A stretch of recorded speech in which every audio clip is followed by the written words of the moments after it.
আসসালামু আলাইকুম everyone, welcome back to my channel Sadika Sara cooking. আজ তৈরি করে দেখাবো মিষ্টির দোকানের মতো করে পারফেক্ট মিষ্টি সিঙ্গারা রেসিপি। স্কুলে গেটের সামনে বাড়ির আশেপাশে ছোটোখাটো দোকানে এই সিঙ্গারাগুলো পাওয়া যেত। আমরা ছোটোবেলায় স্কুলের টিফিনের টাকা দিয়ে এই সিঙ্গারাগুলো দু একটা কিনে খেতাম। আর দোকানের সিঙ্গারার দিকে তাকিয়ে থেকে ভাবতাম এই সিঙ্গারাগুলো কীভাবে তৈরি করে। এই সবগুলো যে খেতে পারতাম তখন কত না ভালো লাগতো, কারণ খেতে এতটাই মজা লাগতো। চলুন তাহলে দেখে নিই মিষ্টি দোকানের মতো পারফেক্ট সিঙ্গারাটা কীভাবে তৈরি করব। সিঙ্গারাটা তৈরি করার জন্য প্রথমে সুজির একটা পুর তৈরি করে নিতে হবে। চুলায় একটা প্যান বসিয়ে দিয়েছি আর দিচ্ছি 2 টেবিল চামচের মতো রান্নার এগুলো সয়াবিন তেল। তেলটা গরম হয়ে গেলে দিচ্ছি 200 গ্রাম মতো সুজি, সেই সঙ্গে দিচ্ছি 100 গ্রাম মতো চিনি। এবার নেড়েচেড়ে সুজি আর চিনিটা একসঙ্গে মিশিয়ে নিচ্ছি। তেলে আমি সুজি আর চিনিটা প্রায় 7 থেকে 8 মিনিটের মতো এভাবে নেড়েচেড়ে ভেজে নেব।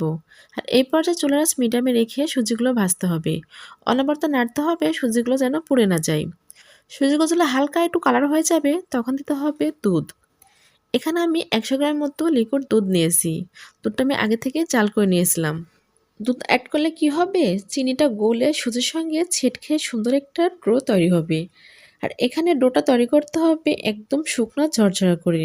আপনারা অবশ্যই খেয়াল রাখবেন সুজির ডোটা যেন নরম না হয়ে যায়। অল্প পানি বা দুধ দিয়ে আপনি সুজির ডোটা তৈরি করে নেবেন। আমি নেড়েচেড়ে 3 থেকে 4 মিনিট সুজির ডোটা একদম শুকনো করে তৈরি করে নিলাম। এবার এটা নামিয়ে ঠান্ডা করে নেব। নামিয়ে ঠান্ডা করলে সুজির ডোটা ঝরঝরা হয়ে যাবে। সিঙ্গারা তৈরি করার জন্য এখানে ময়দাটা ডো তৈরি করে নিতে হবে। মিক্সিং বলে নিচ্ছি আমি 2 কাপের মতো ময়দা। সেই সঙ্গে নিচ্ছি চা চামচের হাফ চামচের মতো লবণ। লবণটা একদম টেস্ট অনুযায়ী। দিচ্ছি 2 টেবিল চামচের মতো তেল। আমি এখানে তেল নিয়েছি, আপনারা চাইলে ঘি বা বাটার দিয়েও এই ময়দা ময়নটা তৈরি করে নিতে পারেন। এবার হাত দিয়ে মেখে ময়দাটা ময়ন তৈরি করে নেব। সময় নিয়ে ময়দা ডোটা ভালোভাবে মেখে নিলাম। এরপরে দিচ্ছি পানি। প্রথমে অল্প পরিমাণ পানি দিয়ে ময়দার একটা ডো তৈরি করতে হবে। আমি ময়দাটা সুন্দর একটা খামির বা ডো তৈরি করে নিলাম। সিঙ্গারার জন্য ময়দার ডোটা একটু শক্ত করে তৈরি করে নিলাম। আমরা রুটি বা পরোটা খাই, তার চেয়ে একটু শক্ত করে ময়দার ডোটা তৈরি করতে হবে। ময়দা খামির থেকে ছোট ছোট লেচি আকারে করে কেটে নিয়ে রুটি তৈরি করে নিতে হবে। ঠিক এভাবে বেলে রুটাকে লম্বা করতে হবে। রুটাকে লম্বা করে নিয়ে মাঝখান দিয়ে ছুরির সাহায্যে কেটে নিচ্ছি। একটা রুটি থেকে 2টা সিঙ্গারা তৈরি হবে। এবার আমি সিঙ্গারাটা তৈরি করে দেখাচ্ছি সিঙ্গারা কিভাবে তৈরি করতে হবে। প্রথমে একটা আঙ্গুলে এভাবে পানি নিয়ে আমি রুটির চারপাশে সুন্দরভাবে পানিটা ভরিয়ে নিচ্ছি। চারপাশে পানিটা দেওয়া হয়ে গেলে এবার সিঙ্গারা ভাঁজটা দিয়ে নেব। একটা ঠোঙার মতো করে আমি সিঙ্গারার ভাঁজটা দিয়ে নিচ্ছি। প্রথমে এক পাশ থেকে নিয়ে আরেক পাশ দিয়ে এভাবে কোনাচে করে সিঙ্গারার ভাঁজটা ঠোঙার মতো করে দিয়ে নিলাম। এবার সুজির একটা যে পুর তৈরি করে রাখলাম সে পুরগুলো আঙ্গুল দিয়ে চেপে চেপে ঠোঙার মতো সুন্দরভাবে দিচ্ছি। ঠিক যতটুকু আটবে ততটুকু দিয়ে এবার সিঙ্গারার মুখটা আটকে নিতে হবে। সিঙ্গারার মুখটা ভালোভাবে আটকানোর জন্য আবারও পানি আটকে দিয়ে এভাবে মাঝখান দিয়ে 2 আঙ্গুলে চাপ দিয়ে আটকে নিতে হবে।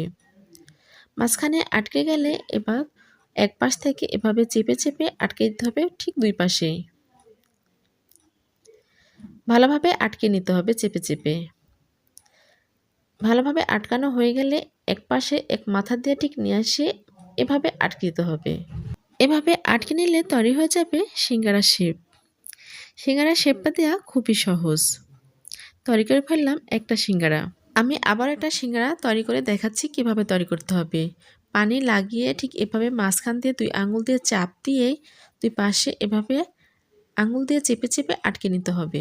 এবার যে কোনো এক পাশ থেকে এক কোণা নিয়ে এসে মাঝখানে আটকে নিতে হবে। আমি ঠিক এভাবে নিয়ে এসে মাঝখানে চেপে আটকে দিলাম। তৈরি করে ফেললাম সিঙ্গারা। এভাবে সিঙ্গারাগুলো তৈরি করতে হবে। সিঙ্গারা তৈরি করা খুবই সহজ। দোকানের সিঙ্গারার মতো আমি সিঙ্গারাগুলো সবগুলো তৈরি করে নিলাম। এবার সিঙ্গারাগুলো তেলে ভেজে নেব। তেলে ভাজার জন্য চুলাতে একটা কড়াই বসিয়ে দিয়েছি পরিমাণ মতো তেল দিয়ে। আর সিঙ্গারা ভাজতে হলে অবশ্যই ডুবা তেলে ভাজতে হবে। আর এই পাশে চুলার আঁচ মিডিয়ামে রেখে আমি এক এক করে তেলের মধ্যে ছেড়ে দিচ্ছি সিঙ্গারাগুলো। আর সিঙ্গারা ভাজার সময় খেয়াল রাখতে হবে তেল যেন বেশি গরম না হয়ে যায়। বেশি গরম হয়ে গেলে সিঙ্গারা উপরের অংশ অল্প সময়তে ফুলে যাবে। আর ফুলে গেলে পরে ভাজার পর সিঙ্গারাগুলো নরম বা নেতিয়ে যাবে। তেলটা এমন গরম থাকবে যে সিঙ্গারা ছাড়ার সঙ্গে তেলটা বুদবুদ করবে। ঠিক এই পর্যায়ে সিঙ্গারাগুলো ছেড়ে দিয়ে ভেজে নিতে হবে। এক পাশে ভাজা হয়ে গেলে উল্টিয়ে অপর পাশেও ভেজে নিতে হবে। সময় নিয়ে ৮ থেকে ১০ মিনিট মতো এভাবে উল্টিয়ে পাল্টিয়ে সিঙ্গারাগুলো গোল্ডেন ব্রাউন কালার করে ভেজে নিতে হবে। আর এভাবে সময় নিয়ে সিঙ্গারাগুলো ভাজলে সিঙ্গারাগুলো খেতে অনেক মচমচা এবং ক্রিস্পি হবে। আমরা দোকান থেকে যে সিঙ্গারাগুলো কিনে খেতাম ঠিক তেমন হবে। এবার সিঙ্গারাগুলো তেল থেকে একটা ছাঁকনির সাহায্যে উঠিয়ে নিলাম।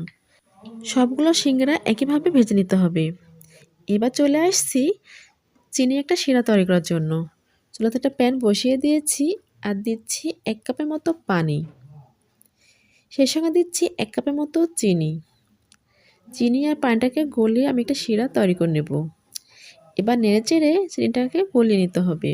২ থেকে ৩ মিনিট এভাবে নেড়েচেড়ে চিনির শিরাটাকে একটু ঘন করে নিতে হবে। চিনির শিরাটা যখন ঘন হয়ে আসবে তখন চিনির শিরাটাকে নামিয়ে ঠান্ডা করে নিতে হবে। চিনির শিরাটা বেশি ঠান্ডা করা যাবে না, আবার বেশি গরম রাখাও যাবে না। ঠিক মিডিয়াম অবস্থায় এটা বাটিতে ঢেলে নিতে হবে। এবার এই শিরার মধ্যে ভেজে রাখা সিঙ্গারা একটা করে দিয়ে ঠিক চামচের সাহায্যে এভাবে উল্টিয়ে পাল্টিয়ে প্রায় ১ থেকে ১.৫ মিনিটের মতো আমি চিনি শিরার মধ্যে চুবিয়ে রাখবো। সিঙ্গারাগুলো চিনির রসটা সুন্দরভাবে চুষে নেবে। এভাবে ২ মিনিটের মতো উল্টিয়ে পাল্টে নিলে রসটা চুষে সিঙ্গারাটা একদম পারফেক্ট তৈরি হবে। একটা সিঙ্গারা ঠিক এভাবে আমি ২ মিনিটের মতো শিরার মধ্যে উল্টিয়ে পাল্টে এবার নিচ্ছি আরেকটা সিঙ্গারা। একইভাবে সবগুলো সিঙ্গারা চিনি শিরার মধ্যে এভাবে ভিজিয়ে নিলাম। এভাবে ভেজে নিলে তৈরি হয়ে যাবে আমাদের পারফেক্ট দোকানের মতো মিষ্টি সিঙ্গারা রেসিপি। আর সিঙ্গারাটা যখন উপরে উঠিয়ে শুকিয়ে যাবে তখন গায়ে একটা চিনি চিনি বা মিষ্টি মিষ্টি একটা ভাব হবে। খেতে কিন্তু অনেক মজা লাগবে। আশা করি আমার আজকের রেসিপি আপনাদের কাছে ভালো লেগেছে। ভালো লাগলে লাইক, কমেন্ট, শেয়ার এবং সাবস্ক্রাইব করবেন। সাবস্ক্রাইব করে আমার চ্যানেলের সঙ্গে থাকবেন। আমি যেন আপনার মাঝে এমন মজার মজার সহজ সহজ রেসিপি নিয়ে হাজির হতে পারি। সবাই ভালো থাকবেন, সুস্থ থাকবেন। আল্লাহ হাফেজ।